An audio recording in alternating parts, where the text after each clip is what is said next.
Corey P. Dunlap. We're with #1 motivational speaker, live and on location here in a classroom setting to give you an exciting message dealing with intentions plus mechanism equal results. Now, I'm going to put my keys there because I want to be footloose and fancy free because I want you all to get this. I think this is very important because this will help the young people. It help the middle-aged people. It also help the older people. Because a lot of times people live their lives thinking about intentions, thinking about results, and even in business. Have you ever just thought about in business, why do some people start something but never finish it? It's because they have good intentions. But when you decide to say, you know what, let me take these intentions and let me take them through the manufacturing process of using the right mechanism, the right tools, and guess what? I'll get the results. Now, we're going to break this down, intentions plus mechanism equal results. This is a concept that I learned myself directly from the person who brought it to me. His name is Mr. Brian Klemmer. And he brought it down and he said intentions equal results. So we're going to talk about what are some intentions, what are some mechanisms, and how can we achieve the right results. Maybe in business, maybe you're trying to start a new business. Well, you know what, Corey, I'm trying to start a business. And Corey, because I have a business. I can tell you about starting a business. Maybe you're trying to write a book. I know I've written a book. Maybe you're maybe you're thinking about jumping and leaping into your new career. Hey, I've done that also. But I'm going to help you. It's my job to help you see things differently than how you see them before. So I'm going to give you a concept. It seems kind of simple, but you know what? It's something that's going to encourage you and inspire you to just look at things differently. In fact, say that with me, say differently. That's right. The name of my company is called Vision, Pursuit, Destination. As you change your vision, guess what? You'll be able to see things differently. Because like the second part of my company is called Pursuit. Vision, Pursuit. As you see differently, you'll pursue things differently. And guess what? You will arrive at another destination. So go from vision to pursuit to destination. So let's get started. I'm glad you're here. And, this is a seminar training in which a lot of times I put on and people come to my seminars and trainings. They pay a lot of money to hear what you're hearing. But you're going to get it for free. But it ain't cheap. So don't think that you're getting nothing for nothing, but you are getting something. And I want you to take this and I want you to apply it in your own individual life, in your business, in your relationships. Even have your kids come to the table. Because I'm giving them a master's level educational lesson tonight. All right? So the formula is this. Get your pen and paper ready. That's right. When you get around me or you get under my tutelage or in my classroom setting, go ahead and get a pen and paper ready to learn something new. Because like I've always been told, a short pencil is better than a long memory. That's right. A short pencil is better than a long memory. So go ahead and write some of this stuff down and go back and study it for yourself and apply it. There's nothing like application. You can go to science class, you can learn different theories, but until you go to lab and act out what you've learned, the different formulas, you don't know if it works or not. So let's try it out. Intentions plus mechanism equal results. So it's a basic mathematical equation. You got intentions, one part A, plus mechanism, part B, equal results. So what would happen if you had intentions minus mechanism, do you get the results? That's a good question. Because a lot of times people think that they have good intentions. Here are some intentions. I was going to do that. I was going to do it. Have you ever said that before? You were going to do it. You were going to take that vacation. You were going to start that new job. You were going to do this. You were going to do that, but you never did. You know why? You stopped at intentions. I was going to run the Peachtree Road Race, but I never did. I was going to go on a new vacation, but you never did. I was going to go see my mom, but you never did. I was going to go visit my children, but you never did. You stopped at intentions. If you stop at intentions, you'll never get to results. So let's stop here. What about this saying right here? I was going to finish school, but you never. Has anybody out there ever said that? You were going to finish school, but you didn't. You know what? You had good intentions. You had good intentions about going to elementary school. You had intentions about going to middle school. You had intentions about going to high school. But some people stop at 11th grade and say, you know what? I can't do it. Have you ever thought about, have you started college and you finished the first year, you finished the second year, but you did not finish it? You know what? You had good intentions, but you didn't get the results. You know why? Because the mechanism that you were using was outdated, out of order, or it just didn't work. Maybe your study habits wasn't on point. Maybe you and your teacher didn't have that understanding. When I was in undergrad school, I had a teacher, he was from Africa. He taught economics. I didn't understand him. He didn't understand me. Therefore, I got a C in that class, and I had to take it over again. So I'm here to tell you, if you go ahead and allow your understanding from the intentions part, let's look at the word intention. Intention. When you look at the word intention, you see the word intent. With the word intent, you're to a point where you intended on doing something. Like your kids, Mom, Dad, I intended on washing the dishes. I intended on mowing the lawn, but you didn't do it. You know why? Because you stopped at intention. But if you take intention and you look at the first two letters, and if you go inside of you and realize, it's almost like, say, for example, this is a circle, all right? And here's intention. Now, if you take intention and go inside and discover, we'll call that scattered data. And you say, you know what? I'm going to look inside to see what can I grab on the inside and bring it on the outside, but I need to know what can I use. So let's look at some more intentions here. When the time is right. How many of you all have said that when the time is right? When the time is right. Some of you say, when the time is right, I'm waiting on, here's another one, perfect conditions. I'm waiting on my ship to come in. If you're waiting on your ship to come in, you'll still be waiting. Think about Gilligan. I got to keep referring back to Gilligan on that island, with the skipper, with the millionaire and his wife, the movie star, the professor and Marianne, even on Gilligan's Island. That's right. They all were waiting on their ships to come in. But their ships came. They did not have the eyesight.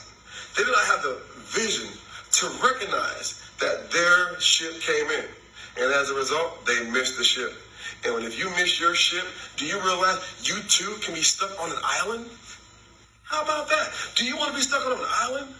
Do you want to be segregated away from society for the rest of your life? We're talking about intentions plus mechanism equal results. All right? So let's deal with it here. All right? Let me see who we have joining us tonight. We have we got Roy Reed, we got Miss Rory, we got Miss Angela Thomas, and Tim Robeson. And we got some other folks too. So let's deal with this. Intentions plus mechanism. So again, here are some of the intentions. You can think of some yourself, I'm sure. I'm going to do that. I'm going to start that business. Get started. I'm going to finish school. When the time is right. The time is now. If you look at your watch, here's a good example. Pull out your watch. Look at my watch, for example. Do you realize there are 3 hands on here? You have the hour hand, you have the minute hand, you have the second hand. Tell me, out of all those 3 hands, which hand is moving? All of them. They're moving at different paces. But if you wait all day on the hour hand, you discounted the minute hand. And if you just focus on the minute hand, you discounted the second hand. In other words, focus on all 3 hands. All right? Now, you only have 2 hands, but look at your watch. It has 3 hands. 3 hands. The second hand, the minute hand, the hour hand. All I'm trying to do is adjust your thinking, your mindset, to say, you know what? Instead of me just parking at intentions, and I want to get to results, how can you get from one point to the next point? I'm glad you asked that question. Good question. Middle part right here. Change your mechanism. What tools are you using to try and build it? You're trying to build a house. Over in Jamaica, sometimes it takes them 10 years to build a house. They build it debt-free. You know why? Because they don't want to use the tool of borrowing money to build a house. So they'd rather just take the money they earn, they build as they earn, and they learn, and they keep building a house. It takes them 10 years, some of them. But the mechanism, your tools. If you use the wrong tools, you're going to get the wrong results. You cannot take something that requires a square peg and using a circle to get into that hole. You need to find the right tools to go to the right products because you have intentions plus the right tools, the right vehicles. What's the right vehicle? You want to say, for example, I'm going to give you a good practical example. Here it is. All right, today is May 25th. We'll say from now to June 25th, you want to be at a certain income level over the next 30 days. That's your intention. Your intention, say for example, over the next 30 days to make an additional $5,000. How can you make additional $5,000? Good question. How can you go from intentions to results? How can you go from intentions, you intend on making $5,000 extra dollars, to results on June 25th of having that extra $5,000? Good point. In the middle of this equation, this plus sign, it might as well be a dollar sign. What are the tools that you're using? What are the vehicles? What are the resources? Your resources. You know, you got to be resourceful. What people? Who are your contacts? How are you going to get from point A to point B? That's right, because it goes back to this watch again. If you're trying to get from May 25th to June 25th, have an additional $5,000, you know what's going to happen? You have to change the mechanism, your vehicle. You ever realize that thousandaires, let's back it up. Broke people, thousandaires, millionaires, billionaires, and trillionaires, they all have the same amount of time in a day, 24 hours. Now, my question to you is, does the billionaire or the trillionaire look at time the same way that a broke person does, or a thousandaire, or even a millionaire does? Of course not. They look at time differently, but they're looking at time. It's all about perception. When you look at your intentions and you look at your vehicles, your attitude changes, your movement changes, your circle of friends changes. That's right. Get ready to change friends, because some people that you deal with may not see things like you see things. You know why? Because it's not popular. You know, it's all about this right here. You can be around a bunch of people. You can have 5,000 friends on your Facebook. You can put something out that may be on point. You may only get so many likes. You know why? But you get a lot of views. Everybody who views it, you may get 500 views, but you only get 50 likes. What happened to the other 450 people? I'm going to tell you what happened. They didn't see things the same way that the 50 saw it, because they want to hear it again. You heard the expression, you know, faith come by hearing and hearing and hearing and hearing and hearing and hearing and hearing until it comes.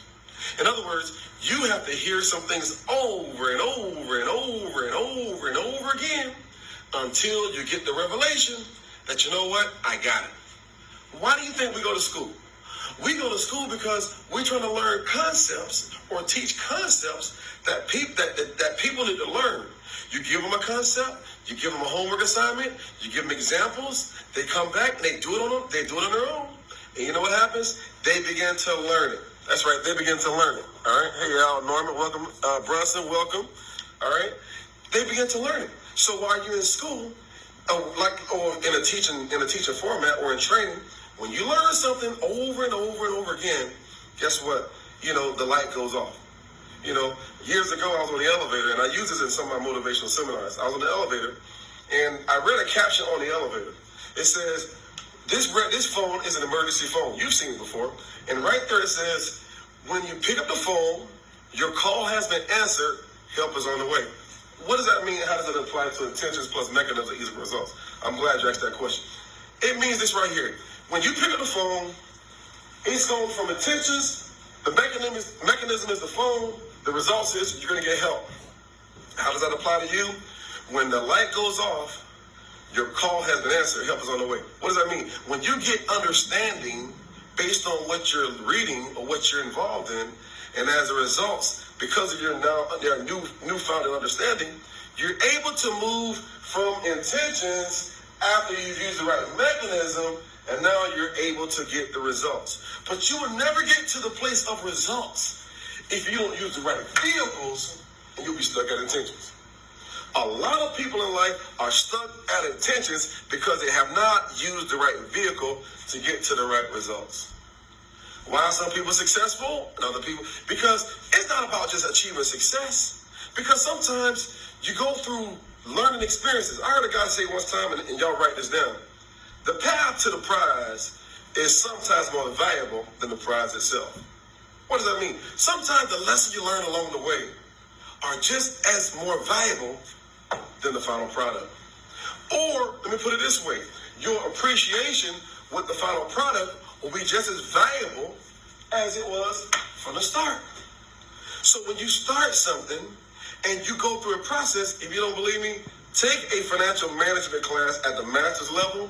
You'll learn something that what they call like forecasting, and you'll learn the law of moving averages, and you'll get a problem from the professor, like I did when I was in graduate school at one point, and they gave me a problem, and it took about 25 minutes to solve it. And if you just want to go from this place to that place, and you do not have the right processes, you know what happens? You got the problem wrong. What am I saying? The most important part of this equation is not the plus sign, but it's the mechanism. It's what you're using. And we gotta discover this. What are the people who are excelling, moving, and shaking in the same 24-hour period? What do they know different that we don't know yet? We got to discover it. They're not just going to come out and just give it to us. You know, there's a three-part phase here. Asking, seeking, and knocking. You can't get everything you want just by asking. You can't get everything you want just by seeking. Sometimes you got to be willing to just push forward to get to the next level. All right? You got to be willing to knock the door down until the door opens. You can't just walk up to a closed door and say, you know what? There's nobody at home. You can't just walk up to a door and say, you know what? It can't be done. You can't stop at attention because at this place right here, we'll call this phase one. At phase one, many people have lived and died at intentions. You've heard the expression, the road to hell is paved with good intentions. People have intended on trying to do right, but because their intentions stopped, they couldn't do right. So what am I saying here? Choose the right mechanism. Get the right tools. You know, go to Home Depot. Go to the tools section. Look at all the vast different types of tools that you can use to build anything you want. You want to get a good. Everybody has a. You know, here's a good one. It applies to everybody. Do you know what you said on January 1st, 2000? Every year, January 1st. Here's my New Year's resolution. I'm going to do this. I'm going to lose X amount of pounds. That was your intentions. So how do you get from 250 pounds to 200 pounds? What's your mechanism? Are you working out? Are you running? Are you doing things differently? What is your mechanism? The mechanism got to change. If you don't, you'll stay the same. When you change the mechanism, when you change the mechanism, the resources, here's another mechanism, people. Stop listening to people talking negative. Stop listening to people talking like it won't happen. Stop listening to people say it's never been done before. Wow. I want you to think about this right here. Think about the Wright brothers. Not the wrong brothers, the Wright brothers. Think about Orville and Wilbur Wright. All right? They sat and watched one guy build some kind of craft and tried to take it in the air, and it failed continuously. But they said this first, before they even made the plan. Do your research. I did the research. They said to themselves, we're going to build a more successful plan to achieve a successful outcome. That's what they said first. In your intention phase, you got to tell yourself that, you know what? If it is, like my favorite quote, if it is to be, it's up to me. If something's going to happen, I'm going to make it happen. If something's going to do it, I'm going to get those results. You know why? I'm going to seek out the tools. I'm going to seek out the vehicles. I'm going to seek out the resources. I'm going to seek out the people, the right people. The right people will get you right results. But the wrong people, the converse is true, they'll get you the wrong results. If you want to change your direction, change your company of friends. If you don't believe me, I want everybody out there watching today, go out and get the movie called Core. It's just like my name, Corey, but it's Core. Some of you have seen that movie, like I've seen that movie. That is one of the greatest movies of all time. Let me tell you why. They put together a team of people to solve a problem on a global level. All right? My question to you is, who are you starting five? You may be watching the basketball game tonight. Hey, great. I just got finished teaching the class, and I'm teaching you. So who's your starting five? Who do you have at point guard? Who's your shooting guard? Who do you have at small forward? Who do you have at power forward? Who is your center? Right? More than that, who is your coach? Because whoever your coach is, they're the ones responsible for drawing up the plays to get you to a place from intentions to results. We'll take, for example,